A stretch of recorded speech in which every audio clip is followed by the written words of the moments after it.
Bien-aimés dans le Seigneur, bienvenue sur Daily Powerful Prayer.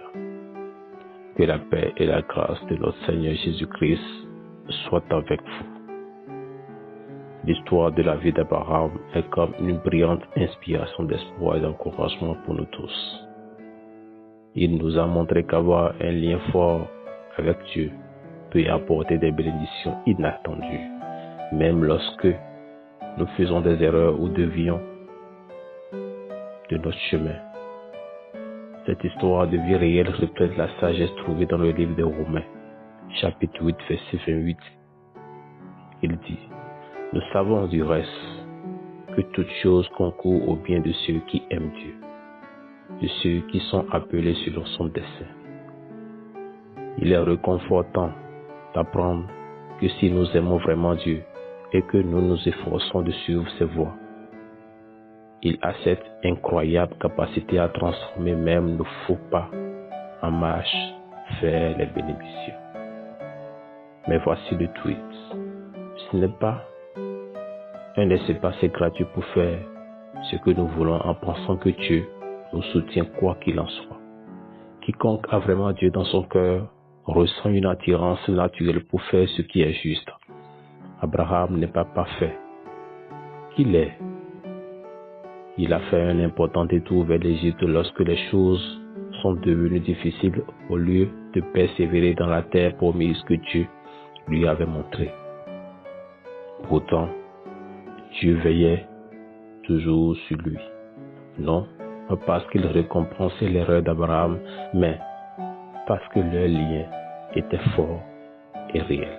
Alors, que pouvons-nous tirer de tout cela? Eh bien, cela se résume en deux grandes choses.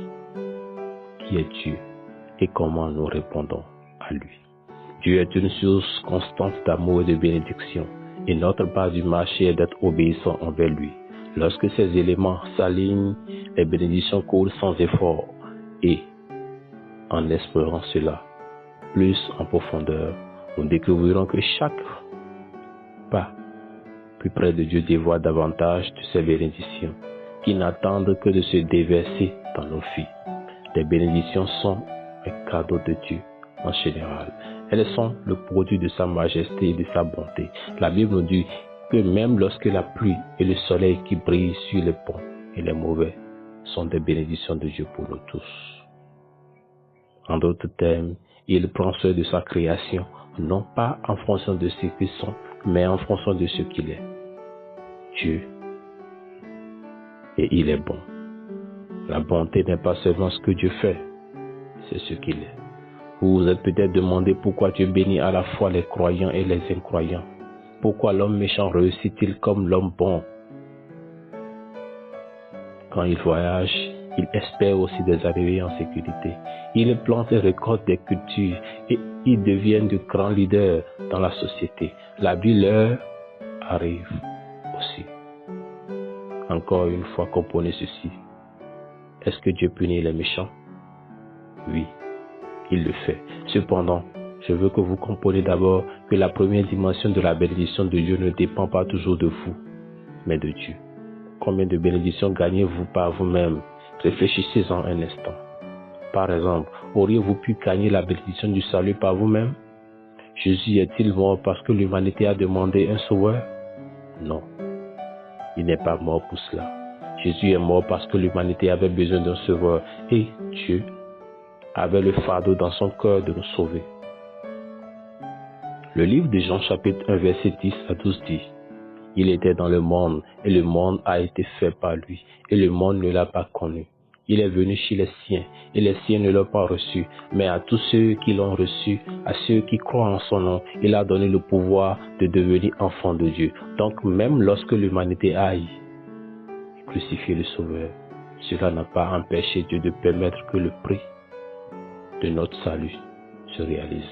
Ainsi nous sommes bénis non seulement parce que nous sommes ou par ce que nous faisons, mais d'abord par qui Dieu est.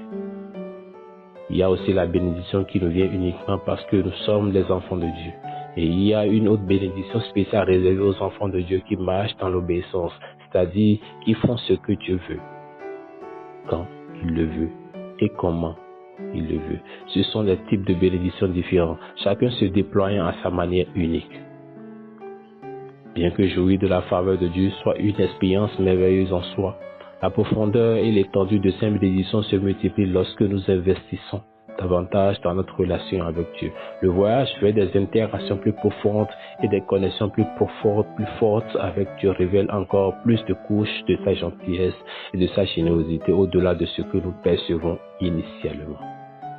Cela signifie que lorsque vous décidez de coopérer avec Dieu par vos actions, vous vous positionnez pour recevoir des bénédictions plus grandes que quelqu'un qui se contente de la faveur aléatoire de Dieu de temps en temps.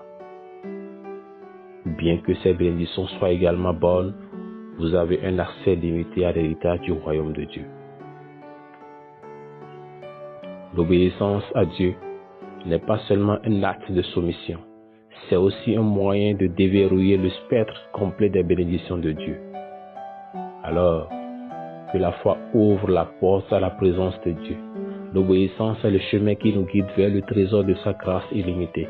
Chaque fois que nous faisons ce que Dieu dit, c'est comme faire un pas de plus dans un espace où son amour et ses bénédictions ne sont pas seulement des choses dont nous parlons, mais deviennent une partie réelle et tangible de notre vie. Chaque chrétien commence avec un ensemble de bénédictions dès le moment où il commence à croire. Mais il y a un autre niveau, quelque chose de plus supérieur, de plus profond qui attend ceux qui non seulement croient, mais aussi agissent conformément à la parole de Dieu. Dans cet espace, les bénédictions deviennent de plus en plus des mots ou des vues. Ils deviennent des expériences réelles qui touchent et transforment nos vies. Nous ne parlons pas seulement de la bonté de Dieu, nous la vivons chaque jour. Le livre de Colossiens chapitre 1 verset 12 dit « Rendez grâce au Père qui vous a rendu capable d'avoir part à l'héritage de ses saints dans la lumière. » Donc Dieu vous dit aujourd'hui que si vous voulez que je vous bénisse dans plus de domaines, il y a des choses que vous devez faire, dont l'une est d'apprendre à laisser aller certaines choses jusqu'à ce que vous laissiez aller certaines choses ou vous empêchez de recevoir les bénédictions. En l'occurrence, ce n'est pas une question de ce que Dieu peut vous donner, car il est illimité et disposé en même temps. C'est plutôt une question de ce que vous êtes prêt à faire, ou en l'occurrence de ce que vous êtes prêt à laisser partir pour être béni par Dieu. Bien-aimés, écoutez, vous devez savoir que même les bénédictions que Dieu accorde dans sa bonté peuvent être stoppées par certaines choses que nous retenons ou par nos actions. Ce n'est pas une question de savoir s'il nous bénit, mais de savoir si nous sommes capables de les recevoir quand il le fait. Si nous ne pouvons pas, c'est comme s'il ne nous avait pas bénis du tout. Quelles sont certaines des choses que vous devez laisser aller avant que Dieu vous bénisse? Premièrement, le manque de foi et le scepticisme sont des signes de doute qui peuvent entraver la bénédiction de Dieu. Si vous doutez de Dieu et que vous cherchez des solutions en dehors de lui, vous vous empêchez ces bénédictions de se réaliser. Le doute peut rendre difficile pour Dieu de vous aider. Jésus n'a pas pu guérir certaines personnes à Nazareth parce qu'elles doutaient de lui. Deuxièmement, le ressentiment et les offenses peuvent être des obstacles à la bénédiction de Dieu. La colère et le ressentiment peuvent enfermer les bénédictions de Dieu. Le pardon est essentiel pour libérer les bénédictions de Dieu dans nos vies.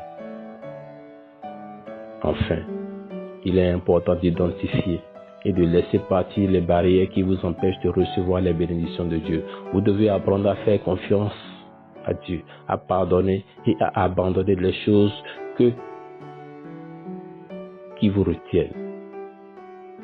Engagez-vous dans une conversation avec Dieu et cherchez son aide pour vous aider à laisser partir ce qui vous retient. En fin de compte, recevoir les bénédictions de Dieu dépend de la confiance en lui et du pardon.